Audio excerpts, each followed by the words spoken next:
Good afternoon and welcome to the Midday News. Here's what we have in the bulletin. Another major disruption in the hotel sector as staff at Secrets Hotel stage protest. National Works Agency urges motorists to be cautious as they traverse the Bogwalk Gorge. And later in sports, quarter-final action in Manning and the Costa Cup competitions resumes this afternoon. Thank you for joining us. I'm Kerry-Ann Simpson. Here are the details. The tourism sector continues to face pressure. This as yet another set of employees at one of the country's major revenue-generating sector took to the streets. O'Shane Masters reports.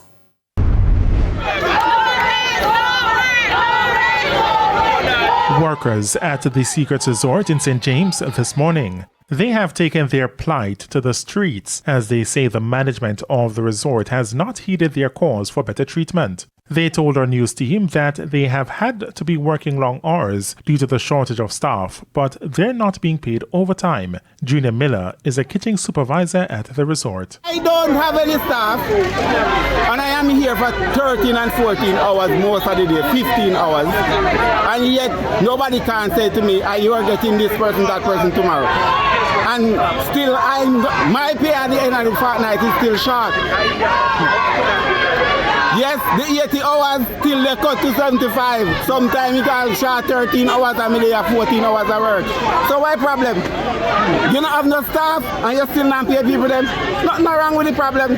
Stay out the road. Make you get them suffer. This claim was, however, not verified by our news team. In the meantime, Mr. Miller believes the management has lost touch with its staff. These people need to have communication skills. If you're a manager, communicate properly with your team. Overwork, Junior! This situation is not right. Overwork! A lot of things that are going on the inside. I don't think the managers understand what is going on. The staff, the line staff.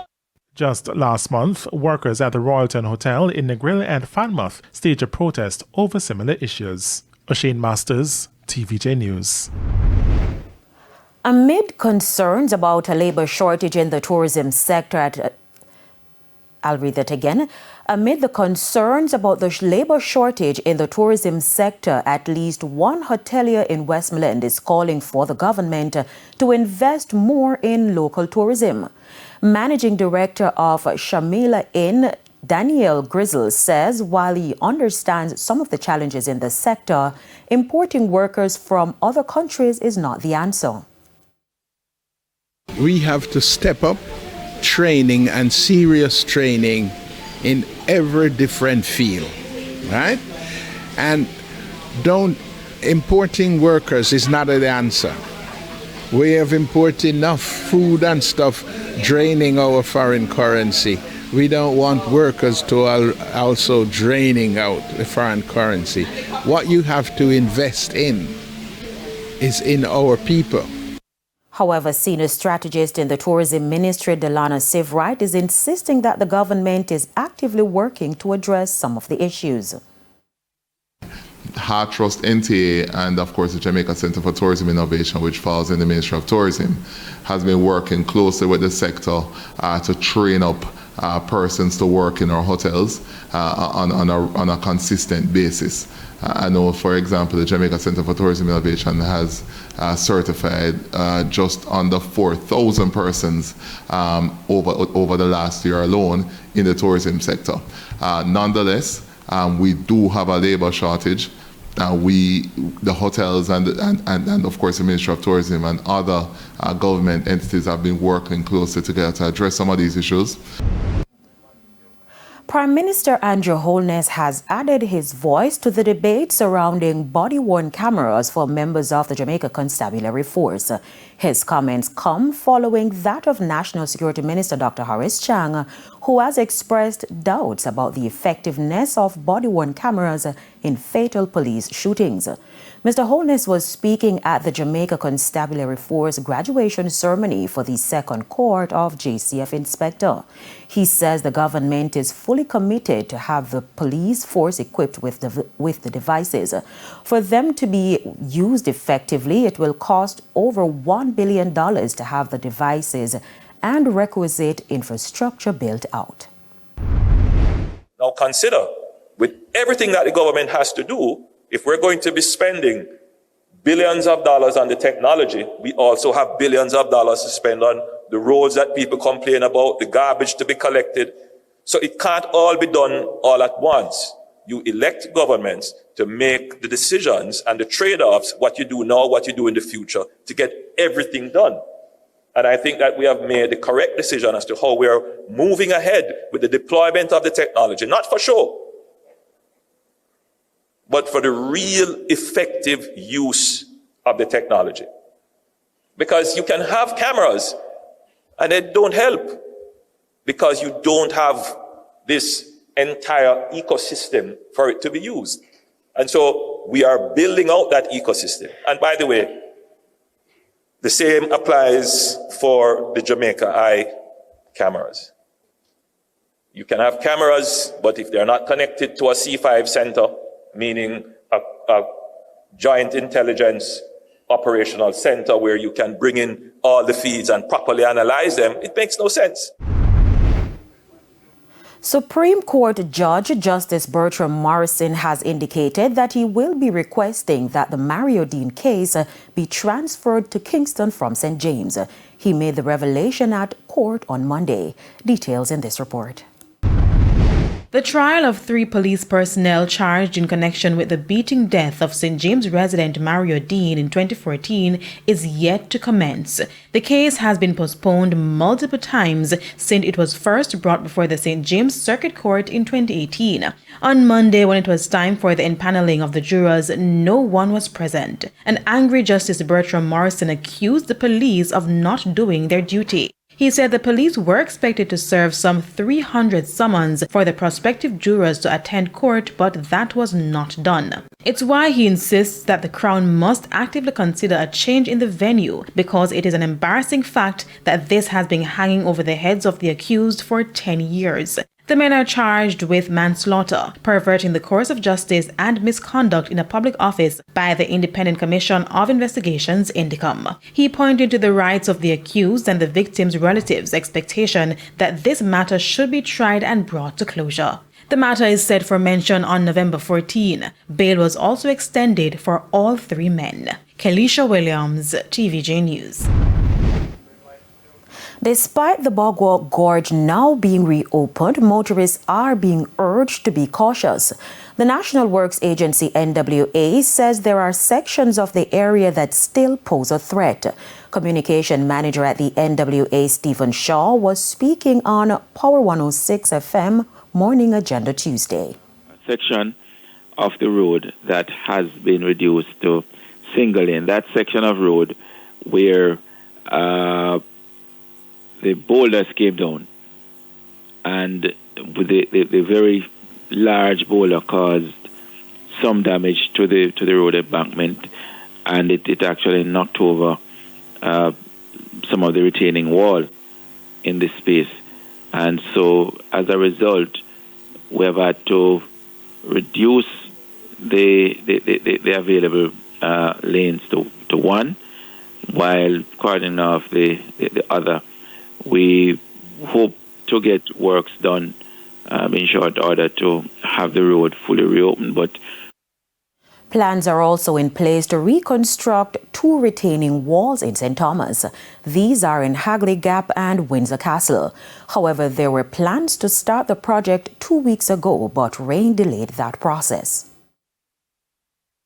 That is, and those areas are among some in St. Thomas, Portland, St. Mary, St. Anne, where we have continued to see rainfall over the last 3 to 4 weeks. And so we have actually had to delay the commencement of the work, but just to assure the residents in these areas that a contract is in place. 2 walls are going to be built.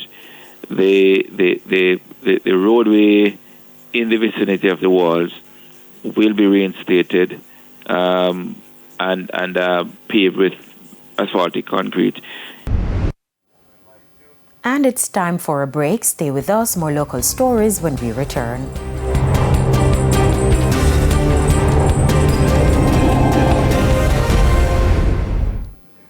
Welcome back to the Midday News. The Manchester police are investigating the circumstances which led to the killing of a man in the parish last evening. According to reports, Sanik Stevens, also known as Ghost and Brown Man, believed to be in his mid-30s, was walking home in Clarkstown, Poros when he was shot several times. Residents reportedly heard the explosions around 9:40 and called the police. Upon their arrival, Mr. Stevens' body was found laying in a pool of blood. The police are investigating. It's now time for the Business Minute. Trans-Jamaica Highway says it made a group revenue of $20.8 million for the quarter ended September 30, a 9% increase compared to the comparative quarter last year. The revenue for the 9-month period ended September 30 was US $60.4 million, US $5 million more when compared to the US $55.4 million earned for the same period in 2023, which was also an increase of 9%. This, Trans-Jamaica says, was due to greater levels of traffic over the previous year, in addition to movements in the toll tariff, which is reviewed annually. Further afield, the UK's unemployment rate has risen, official figures suggest, while pay growth continues to slow. The rate of unemployment stood at 4.3% in the 3 months to September, up from 4% the previous quarter.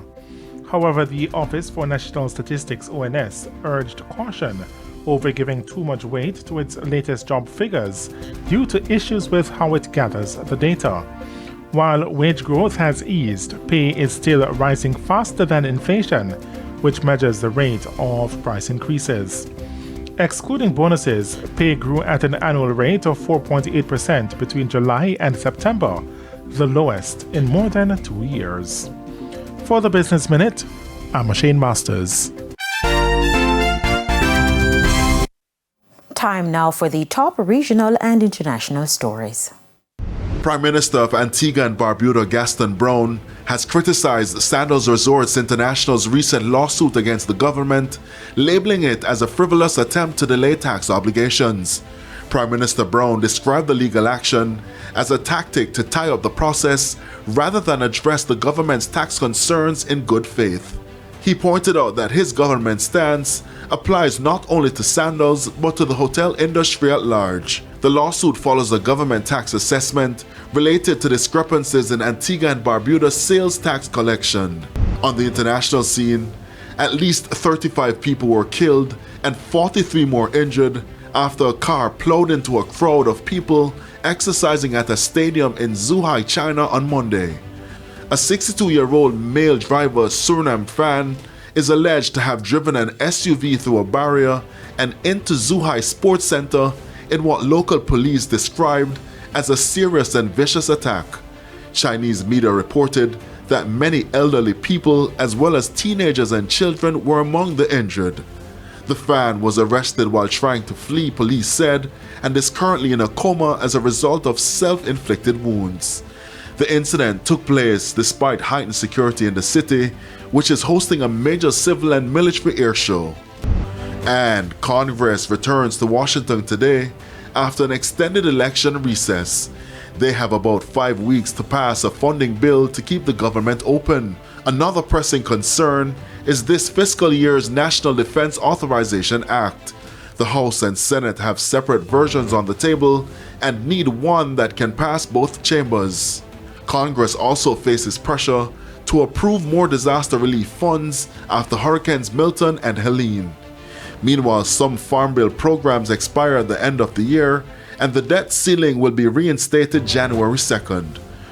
And those were your top regional and international stories. I'm Anthony Lug. Thanks, Anthony. And we head to another break. When we come back, we'll have your midday sports report.